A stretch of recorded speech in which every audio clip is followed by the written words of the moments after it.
ರಾಜ್‌ಕುಮಾರ್ ಅವರು ಮಾಡಿರೋ ಹೆಸರನ್ನ ಶಿವರಾಜ್ ಕುಮಾರ್ ಅವರು ಹಾಳು ಮಾಡ್ತಾ ಇದ್ದಾರಾ? ಹೀಗೊಂದು ಪ್ರಶ್ನೆ ಎಲ್ಲರಿಗೂ ಕೂಡ ಬರುತ್ತೆ.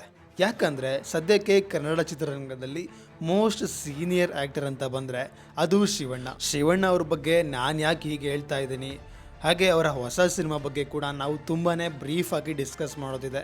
ಈ ಒಂದು ವಿಡಿಯೋನ ದಯವಿಟ್ಟು ಕಂಪ್ಲೀಟ್ ಆಗಿ ನೋಡಿ. ಶಿವಣ್ಣ ಬಗ್ಗೆ ಒಂದು ಸಪ್ರೇಟ್ ವಿಡಿಯೋ ಮಾಡಬೇಕು ಅಂತ ಇದ್ದೆ, ಅಷ್ಟರಲ್ಲಿ ಸಿನಿಮಾನೇ ಅನೌನ್ಸ್ಮೆಂಟ್ ಆಯಿತು. ಬನ್ನಿ ಇದ್ರ ಬಗ್ಗೆ ಇಲ್ಲೇ ಡಿಸ್ಕಸ್ ಮಾಡುವ. ಶಿವರಾಜ್ ಕುಮಾರ್ ಅವರು ಈಗಾಗಲೇ ಸಾಲು ಸಾಲು ಸಿನಿಮಾಗಳನ್ನು ಅನೌನ್ಸ್ಮೆಂಟ್ ಮಾಡಿದ್ದಾರೆ. ಒಬ್ಬ ಸೀನಿಯರ್ ಆ್ಯಕ್ಟರ್ ಆಗಿ ಸಿನಿಮಾಗಳನ್ನು ಹೇಗೆ ಮಾಡಬೇಕು ಅದನ್ನೇ ಮಾಡ್ತಾ ಇದ್ದಾರೆ. ಆದರೆ ಇತ್ತೀಚೆಗೆ ಬೇರೆ ಭಾಷೆಗೆ ಹೋಗಿ ಆ್ಯಕ್ಟ್ ಮಾಡೋಕ್ಕೆ ಶುರು ಮಾಡಿದ ಮೇಲೆ ಬೇರೆ ಭಾಷೆಗೆ ಹೋಗಿ ಸಿನಿಮಾ ಮಾಡೋದನ್ನು ಶುರು ಮಾಡ್ಕೊಂಡಿದ್ದಾರೆ. ರಾಜ್‌ಕುಮಾರ್ ಅವರ ಒಂದು ಲೇಗಸಿ ಮೇಂಟೈನ್ ಮಾಡ್ತಾ ಇದ್ರು. ಬರೀ ಕನ್ನಡ ಸಿನಿಮಾಗಳನ್ನು ಮಾಡಬೇಕು ಅಂತ ಬರೀ ಕನ್ನಡ ಸಿನಿಮಾಗಳನ್ನೇ ಮಾಡಿದರು. ಅದನ್ನೇ ಕೂಡ ಪುನೀತ್ ರಾಜ್‌ಕುಮಾರ್ ಅವರು ಕೂಡ ಫಾಲೋ ಮಾಡಿದರು. ಆದರೆ ಇವಾಗ ಶಿವಣ್ಣ ಫಾಲೋ ಮಾಡ್ತಾ ಇಲ್ಲ ಅನ್ನೋದೇ ತುಂಬ ಜನ ಹೇಟರ್ಸ್ ಮಾತಾಡ್ತಾ ಇರೋದು. ಜನ್ರೇಷನ್ ತುಂಬ ಚೇಂಜ್ ಆಗಿದೆ, ಅದಕ್ಕೋಸ್ಕರ ಅವರು ಪ್ಯಾನ್ ಇಂಡಿಯಾ ಸಿನಿಮಾದತ್ತ ಹೆಜ್ಜೆನ ಹಾಕಿದ್ದಾರೆ. ಮತ್ತು ಇವತ್ತು ಯಾವುದೋ ಇವೆಂಟ್ನಲ್ಲಿ 4 ಸಿನಿಮಾಗಳು ಮಾಡಿರ್ತಕ್ಕಂಥ ಈ ಪ್ರದೀಪ್ ಆ್ಯಕ್ಟರ್ಗೆ ಸರ್ ಅನ್ನೋ ಅವಶ್ಯಕತೆ ಕೂಡ ಇರಲಿಲ್ಲ. ತುಂಬಾ ರೆಸ್ಪೆಕ್ಟ್ಫುಲ್ ಆಗಿ ಬಹಳ ಬಕೆಟ್ ಹಿಡಿಯೋ ರೇಂಜ್ಗೆ ಮಾತಾಡಿದ್ರು.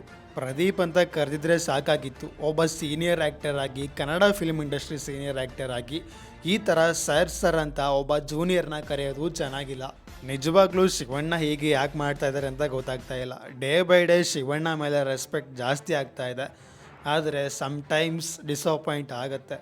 ಶಿವಣ್ಣ ಅವರು ಜೈಲರ್ 2 ಸಿನಿಮಾದಲ್ಲಿ ಕೂಡ ಆ್ಯಕ್ಟ್ ಮಾಡ್ತಾ ಇದ್ದಾರೆ. ಅದರ ಬ್ಯಾಕ್ಗ್ರೌಂಡ್ ಮ್ಯೂಸಿಕ್ ಕೇಳ್ತಾ ಇರೋ ಸಖತ್ತಾಗಿದೆ. ಬನ್ನಿ ಹೊಸ ಸಿನಿಮಾ ಬಗ್ಗೆ ಮಾತಾಡುವ. ಶಿವಣ್ಣ ಅವರ ಹೊಸ ಸಿನಿಮಾದ ಹೆಸರು ಕೂರ್ಮಾವತಾರ್. ಇದು ಶಿವಣ್ಣ ಅವರ ಮೊದಲ ಪ್ಯಾನ್ ಇಂಡಿಯನ್ ಸಿನಿಮಾ. 1 ಸೆಕೆಂಡ್ ಈ ಒಂದು ಪೋಸ್ಟರ್ನ ನೋಡಿದ ಮೇಲೆ ನನಗೆ ಜೋಗಿ ನೆನಪಾಯಿತು.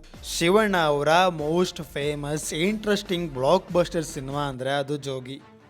ಲಿಟ್ರಲಿ ಜೋಗಿ ಸಿನಿಮಾನ ಶಿವರಾಜ್ ಕುಮಾರ್ ಅವರು ಆಫ್ಟರ್ ಲಾಂಗ್ ಟೈಮ್ ಆ ಒಂದು ಕ್ಯಾರೆಕ್ಟರ್ನ ರೀಕ್ರಿಯೇಟ್ ಮಾಡ್ತಾ ಇದ್ದಾರೆ ಅಂತ ಅನಿಸ್ತು. ಈ ಒಂದು ಟೀಸರ್ ಸುಮಾರು 1 ನಿಮಿಷ 48 ಸೆಕೆಂಡ್ ಇದೆ. ಒಂದು ಟೈಟಲ್ ಟೀಸರ್ ರಿವೀಲ್ ಮಾಡ್ತಕ್ಕಂಥ ವಿಡಿಯೋ. ಬ್ಯಾಕ್ಗ್ರೌಂಡಲ್ಲಿ ಅಂಜನೀಶ್ ಲೋಕನಾಥ್ ಅವರು ಸಖತ್ತಾಗಿ ಬ್ಯಾಕ್ಗ್ರೌಂಡ್ ಮ್ಯೂಸಿಕನ್ನು ಬಾರಿಸಿದ್ದಾರೆ.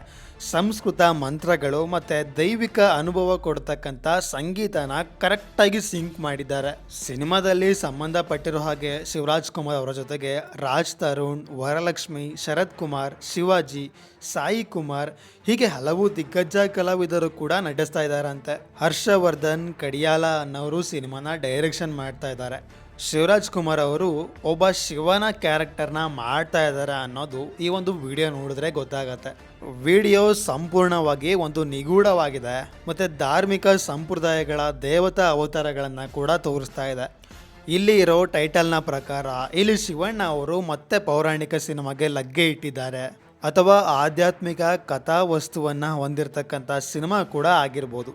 ಸಿನಿಮಾ ಪೂರ್ತಿ ಬರೀ ದೇವ್ರುಗಳನ್ನೇ ತೋರಿಸಿದ್ದಾರೆ ಮತ್ತು ಆ ಒಂದು ಗ್ರಾಫಿಕ್ಸ್ನೆಲ್ಲ ಅವರು VFX ವರ್ಕ್ಸ್ನ ಪಾಸಿಬಿಲಿಟಿಯಾಗಿ ಕೂತ್ಕೊಂಡು ಹಾರ್ಡ್ ವರ್ಕ್ ಮಾಡಿ ಕ್ರಿಯೇಟ್ ಮಾಡಿದಾರೋ ಅಥವಾ AI ಯೂಸ್ ಮಾಡಿಕೊಂಡು ಕ್ರಿಯೇಟ್ ಮಾಡಿ ಆಡಿಯನ್ಸ್ನ ಗ್ರ್ಯಾಬ್ ಮಾಡೋದಕ್ಕೋಸ್ಕರ ಮಾಡಿದಾರೋ ಗೊತ್ತಿಲ್ಲ.